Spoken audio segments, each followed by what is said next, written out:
welcome to the U3 Media Podcast, where our mission is to unite the world through coffee. I'm Christy Ross, and joining us today is Jeremy Hardy, Executive Director of Vigilant Hope. Welcome, Jeremy. Thanks for coming on the show.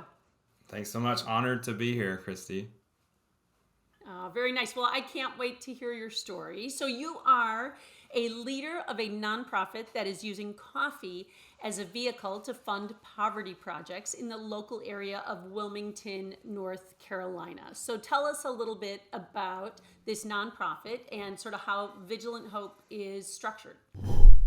Yeah, so Vigilant Hope, it really believes in this holistic kind of thinking of that if you're a citizen of your city, you should really be engaged in some way for helping the poor. And so we use avenues at Vigilant Hope for people that are living in our city, Wilmington, North Carolina, to be in proximity, to be in relationship, because we really believe relationships are key to helping people get out of certain situations, of course. And so we utilize things like meals, showers, and then recently coffee, just community around that, to help people come in contact with folks that they often wouldn't, so that they can practically live out kind of ending poverty in our city. So it's not so much us doing it all, it's really us empowering people in our city to go out and do it themselves. And I absolutely love that, and so vitally important. I love the way you're doing it, the way you're going about it. I also read that you have family dinners rather than just like a soup kitchen. So that it's much more about human connections. At least that's what it feels like. When I read through, a number of things on your website and about you guys, just really incredible what you're doing. So how did you actually come to work for the organization? Like what drew you in? So it's a crazy story, but we knew the founders pretty well before we moved to Wilmington. So we were in this little tiny college town called Bluefield, Virginia. And the founders actually of Vigilant Hope founded Vigilant Hope and then moved to this little town in Bluefield, Virginia to help to kind of get to know how to start a nonprofit, because there was friends, and it's a long story, but they were mutual friends that were doing a nonprofit in Bluefield. We got to know them there in Bluefield, and then they moved back after they kind of learned how to run a nonprofit. And we brought some kids down for service trips to volunteer with Vigilant Hope throughout the years. And that's just like the third year, we just fell in love with Wilmington and finally got up the courage to ask, like, hey, can we come work with y'all? And lo and behold, they were hoping that we would come work for them for the last couple of years. They were like, man, that's funny, because we want y'all to come work too. So, but again, why drew us near is this empowerment part of like, man, we really had a desire to see everyone helping the poor in some way in our city back in Bluefield. So when we saw that was being accomplished here in Wilmington, we were like, we had to be a part of that. And so that's kind of how we got here. It was meant to be. It was meant to be. You were both really thinking was. The same thing, which is it really pretty was. Cool. So what did you do prior? Like, what was your experience prior to joining? Prior, I was went to school for graphic design, actually, and did some of that. I worked in the church as well. So I was in graphic design and also communications via like all the tech, all the production stuff, email marketing and stuff like that was my prior experience before Vigilant. I did that for about 10 years there. Okay.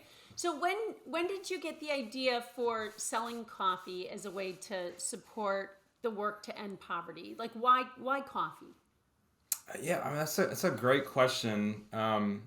Coffee has been a big part of my life, and it really originated from my wife's grandfather, who just always had a pot of coffee in his house. We would find ourselves at his house quite often. And I mean, he was just an old school guy that would like brew coffee with paper towels, and if he didn't have filters. And so it was like this rogue cowboy style coffee. And from there, when we moved to Wilmington, I was trying to think kind of this holistic of like, I don't really love, honestly, as executive director, this sounds funny, I don't love asking for money. So I was thinking like holistically, how can we really fund what we're doing, just long term, create economic development in our city in a creative way. And coffee was that. And it just so happened my cousin lived in Nicaragua, knew a coffee farmer. This coffee farmer, we created a relationship there. He actually shipped some coffee to us. And then from there, it was just a fundraiser to help supply money for our shower trailer. Okay.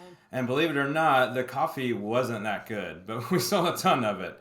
It just wasn't, up to, because that's when my coffee journey really started to get serious of like, I need to know what good coffee is and what bad coffee is. And the more and more I got into it, I was like, this coffee isn't the greatest. And so the more I did that, the more I did research, we ended up buying a coffee roaster. And that was even more of a cool story. I actually went to my CPA to talk through like, how am I going to do this business under the covering of our nonprofit? And we got to talking and he was like, well, what are you going to do in this business? I was like, I was going to roast coffee and I want to buy a coffee roaster. It just so happened that he had a coffee roaster in his garage, like a decent one too. Like it was a big. Who I just has know, a coffee I roaster in know. their garage? He ran a coffee business in Wilmington, probably 3 or 4 years ago when I met with him, and he was like, I'm trying to give it to my son, but he just is not interested. So do you want it? And he ended up selling it to me for like $5,000. And it's like a $12,000 machine. It did its job, and we took it into my garage. Really, I always compare us to Apple. We started in the garage, and now we'll get there soon to be like Apple. But Great companies start in your garage or yeah, your kitchen table or I even maybe your know. basement. Humble beginnings, right? No overhead. Yeah. Let's just do it, and let's just figure this out as we go. And so we bought the coffee roaster, and it was just tricky just to get it into my garage because the thing weighs a ton. And we just started like playing around with it, and from there it just kind of really took off. We used the nonprofit's platform because we're really well connected with a ton of businesses already, a ton of people in Wilmington. Because that was the beautiful part that kind of made it easier for us is like people already knew so much about Vigilant Hope. So when we started this new journey, they're like, man, we believe in what they're doing in the city. So of course we're going to buy coffee from you. So it was another easy thing for us to promote and be like, you're literally like ending poverty in our city by buying coffee from us. Such a practical, easy tool for you to do. So then from there, it just kind of took off. That is absolutely brilliant. So are you structured as fully a nonprofit then, or do you have like this for-profit arm that sort of feeds or funds the nonprofit? Like just trying to understand the overall structure. Our goal is for the coffee to go into a for-profit, but right now, because we're really like, as far as having the coffee bar open, we're in our 3rd year of that. Doing wholesale coffee, we're in our 5th year. And so we're still looking we're trying to reach a certain goal of revenue before it goes into this nonprofit. And so it's still all under the covering of nonprofit.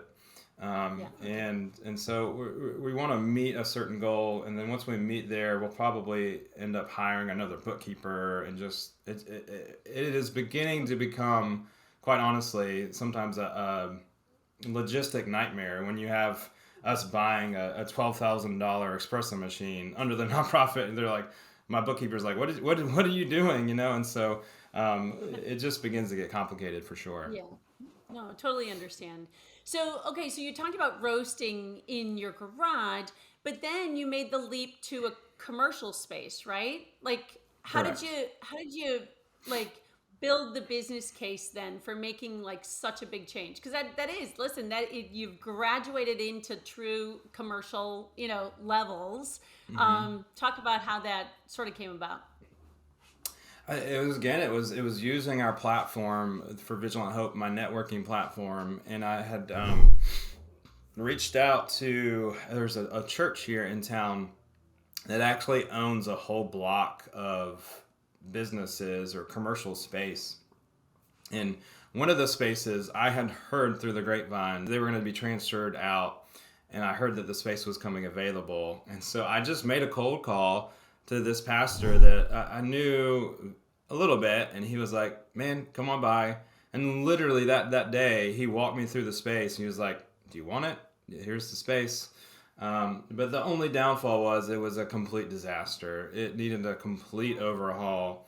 And that's where I kind of used my talents in design, and I was able to put, you know, and even had a engineer come in that volunteered his time because of the nonprofit covering and helped us lay it out, helped us get approved from city permits. We completely gutted the space. But again, back to your question, it really just kind of fell into our laps using our platform that we already had, and we knew so many people, and people wanted to come alongside of that mission because they were like, "Man, this is good, and we want to support it." So it was an easy win for the church letting us use their property, and it was a very affordable rate as well. Yeah, for sure. So what were some of the first steps you took in learning about roasting, buying green coffee? Because you talked about, the Nicaragua connection, and you tried Yeah. it, and then you're like, oh my gosh, there's so much more I have to learn. I Yeah. mean, and like, did you read a bunch of books? Did you go to conferences? Were you just looking stuff up online? Like, what was like, how did you actually learn everything that you've learned today? And running a coffee business, for that matter, right? Some Yeah. some of it's just figuring it out along the way, but Yeah, it really is. A lot of it is that figuring out. But there was a ton of research and just some practical steps that I took. I put myself in places that I knew that I could be developed with other business owners. Just kind of intentionally reached out to other successful businesses here in town and said, like, Wilmington really well. How did you do it?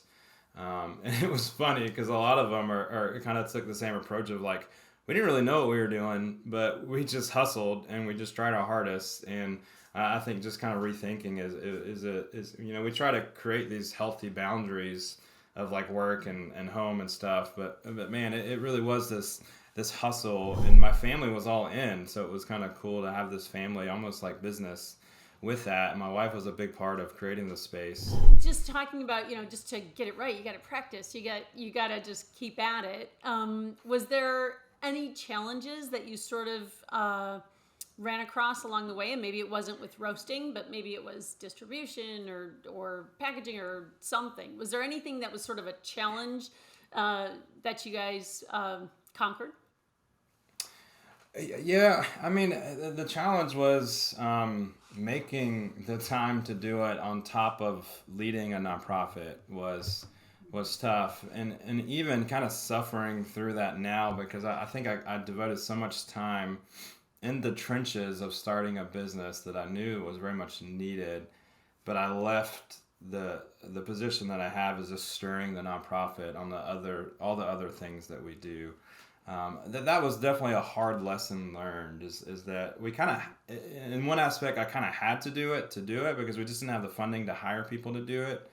But on the other end, it just wasn't the greatest as far as some of the other staff needed me for other things. And I was just too much in the trenches trying to get the coffee off the grounds.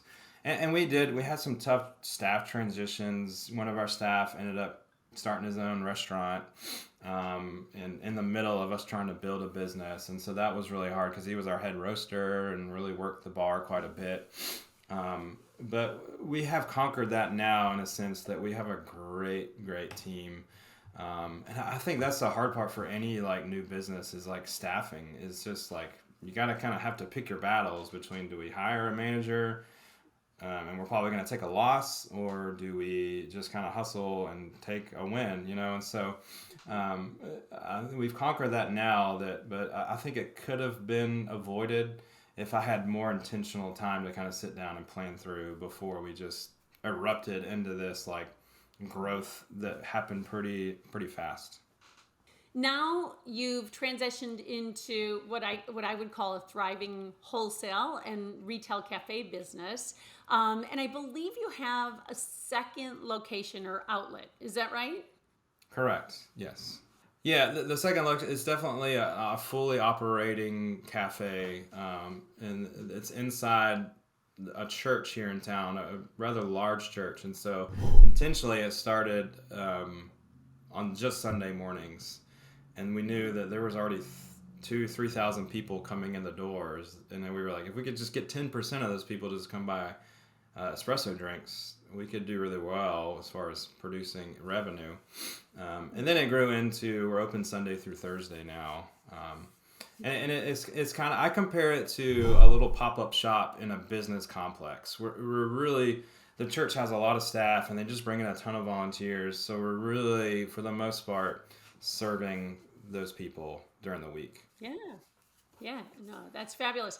So I think I know the answer to this question, but I want to ask it anyway. So do you think the coffee drives the business itself, or do you think that the people come to Vigilant Hope and the roastery because of the work you're doing in the community? Yeah, it's definitely the story. I mean, it's the story that we've created, and it's the people that we're supporting while making the money via the coffee sales. And it's, and I think it's why it's working is because we created this great story of the nonprofit, and then we created this business to help support the nonprofit. And we're allowing our customers to be the hero, and we're their guide to kind of help them say, like, you're changing our city by buying coffee. And so it's definitely the nonprofit side, the us helping our city. And I will say that I'm guilty of trying to do it the other way and saying, like, now we want to be known just for good coffee, because I really do. We have a saying, it's good coffee, good purpose. That we don't want to be, there have been some pretty bad nonprofit coffee businesses started that just don't have an incredible mission, but don't have good coffee. And so we wanted to be the nonprofit that says we think the coffee should be good so that we can showcase that and showcase the mission well. And so it's a little sprinkle on top that when people have no clue when they enter our cafe of what we do in the city, they really just kind of come there because they know it's a good cup of coffee. Yeah, it's like the icing on top when they hear all the great things that you're doing. So what about the wholesale customers? Kind of the same thing, do you think? Or, I mean, they're purchasing it probably because it's good coffee too. Yeah, it's definitely, I would say 90% of our wholesale customers know about the story, know about what we did before we launched. And we try to incorporate that into our relationships with them, reminding them in our, end of the year follow-ups or just quarterly checkups, like, hey, you're helping us. Here's Lawrence, who we've hired because of your support, with the wholesale business, and he's delivering your coffee now. And so, it's definitely, the wholesale has been, really fun to see. And we started there, and we really, again, we used our platform. We had a ton of relationships with churches, and believe it or not, churches drink a ton of coffee on Sunday mornings. And so we instantly had quite a bit of sales as soon as we launched, because we were like, hey, if we do this coffee thing, we buy our coffee. And the majority of them, like, yeah, we'll spend, when it boils down to their money on their budget, we'll spend $300 more a year and stop buying Folgers at Sam's Club. So, okay, so I want to talk a little bit about your board of directors. So I've sat on a number of boards from, nonprofits to for-profit to public to private. And when it comes down to it, I mean, your board of directors are there for oversight, making sure the right decisions are being made. But a lot of times it comes down to numbers too, as well as strategy. But how do you work with your board of directors? Yeah, I mean, the board will definitely, I mean, their main concern is the overall money in our current season. And I would say probably when we launched the coffee, their main concern was like, does it go with our mission? Is it something that's going to wear us out? That was more of their comment. But now that they've seen it produce a great platform for our mission, they're more concerned about the numbers. And we were just in a meeting a couple weeks ago, and they saw that the numbers were way down, and they were like, well, what are you doing about it? Like, what kind of marketing are you doing? So it really depends on the season, but in our current season, out of all that we're doing, they're kind of concerned about the general revenue, whether or not we should keep a second location open. Is it worthwhile? But also me coming alongside saying, this is the why, this is why we took a hit, because our ProBat roaster went down and we had to spend $5,000 on it. It's just something we couldn't have avoided. And so, but to answer your question, currently they are concerned about not concerned, but their main question is, how's the finances going, and is it worthwhile for our mission to do it long term? Right. Sure. So you and that all makes sense, right? I mean, they're there for the oversight. They're there to provide some guidance and help and ask the tough questions sometimes, right? Yeah. I mean, that's very much needed. Good. Yeah, very much needed. So okay, so you're jumping out of bed every day with an amazing purpose, and I love that. So curious, do you have a life motto that you live by, or just words that you live by? Yeah, I mean, I think it's definitely been walk humbly, and it's taken from scripture. But I think in everything that I do, and in any new thing that I do, or any new relationship, I have always seen it's better to just come in with a humble mindset of like, I don't know everything. This guy, he doesn't know everything. Let's benefit from each other. And that's really my DNA of really why I'm in the mission that I'm in, because I'm able to walk with people that are in poverty or in addiction and just say like, hey, I'm here for you. I'm not going to tell you how to do it, but you need to acknowledge that you need to stop doing it. But I'm here ready and waiting for that. But it's just that humility that is a huge role in my heart that I always try to live by. I guess that would be my life motto if I had to answer that question. Yeah, and then it all makes sense. It's all connected, right? Yeah. Like with what you're doing on a day-to-day basis. Yeah. So is there advice that you'd give to someone that would help them live a more socially responsible and impactful life? I mean, it could be your life motto that you're passing out to everybody, but I mean, is there some other advice that you'd give? Yeah, and I always encourage people to start with the baby steps. Often we overlook the little things that we're doing.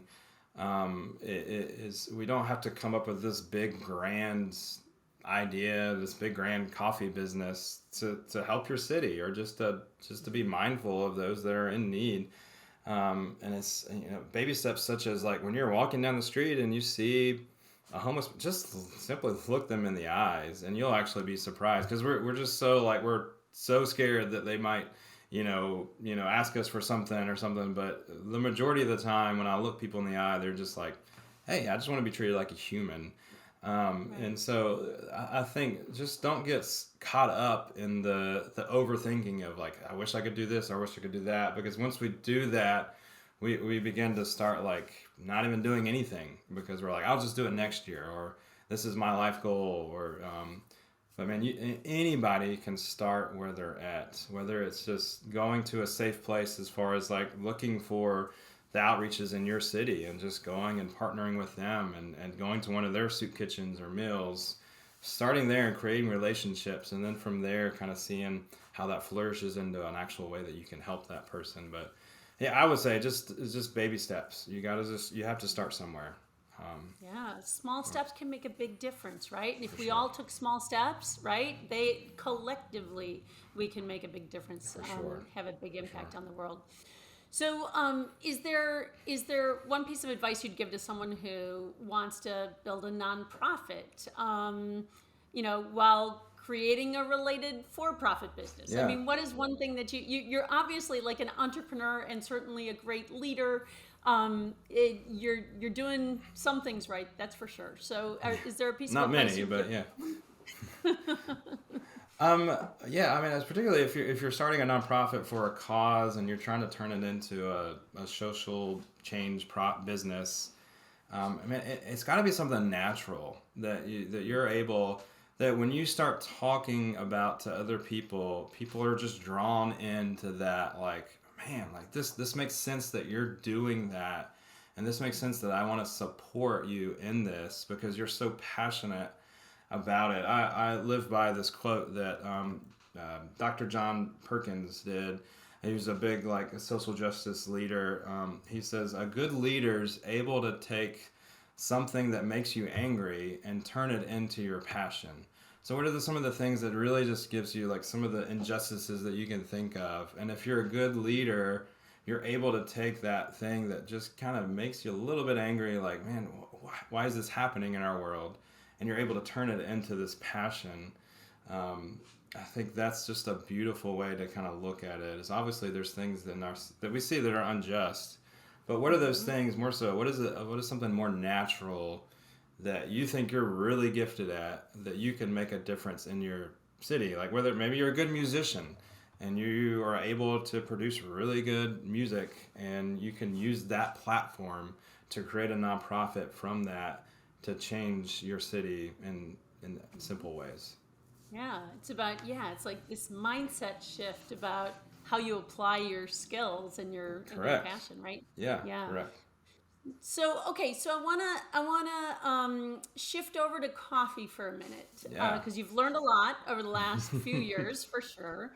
Can you share a general coffee industry stat that you find interesting or fascinating? Um, I definitely I love learning more about the coffee farm direct relationship. We haven't hit it there yet, but I love learning more about that direct relationship of. We use an importer that has that relationship because we're not able to do that yet. Um, but I love being this twofold kind of social change is like we're helping these coffee farmers create an excellent business where they're at. And I think that's often overlooked in coffee shops and just coffee in general. And it's kind of becoming more of a trend now. And I don't know if that's necessarily a stat, but I definitely have a passion to continue to learn more about that currently. Yeah. Yeah, no, I think that's fabulous. And that's one of the things we recognize too as we entered the coffee industry. It's sort of like that the farmer's story is not told Mm-hmm. enough, right? I Mm-hmm. mean, really what they're doing is absolutely amazing Yeah, and how much work goes into just one cup of coffee, right? So that's correct. even one of the missions of U3 Coffee is to unite the world through coffee with the farmers' stories, the Mm. coffee entrepreneurs' stories, and the end customer, and really sort of bridge that. But yeah, I'm totally with you. Okay, so along those same lines, do you have like a random fascinating fact that like most coffee consumers probably don't know? I would say our roastery is very much open, and it's a coffee bar, and our roaster is like right beside there. But the one thing that always blows people's mind, and it blew my mind when I first, is coffee is a fruit, and it's this pulp of a cherry, right? And it's not this like bean that grows into the ground, and then helping people like learn more about that because again we really pride ourselves in the actual taste of black coffee, and so when they drink our coffee and we tell them that it's fruit, they're like, well, this makes sense because it kind of tastes fruity, like it doesn't taste bitter or anything. It's so smooth, and it's lightly roasted, so it has a little bit more caffeine in it, so you're a little bit more jittery. And I would say that has been the number one. Like when I tell people in our shop, like they're like, "What? Like it looks just like a bean. It's got to be a bean." No, it's Yeah. it's a fruit, and we need to enjoy it. So Yeah, yeah, that's true. A lot of people don't know that. They don't even doesn't even cross their mind. So, and I have had your coffee, and it is outstanding. well, So thank you, you guys have thank done you. a fabulous job. Okay, so I am going to now focus on you with what we call our U3 top three, which are very brief answers from you. So the first one is, what's your favorite brewing method? Got to be the V60, the Hario. Yeah.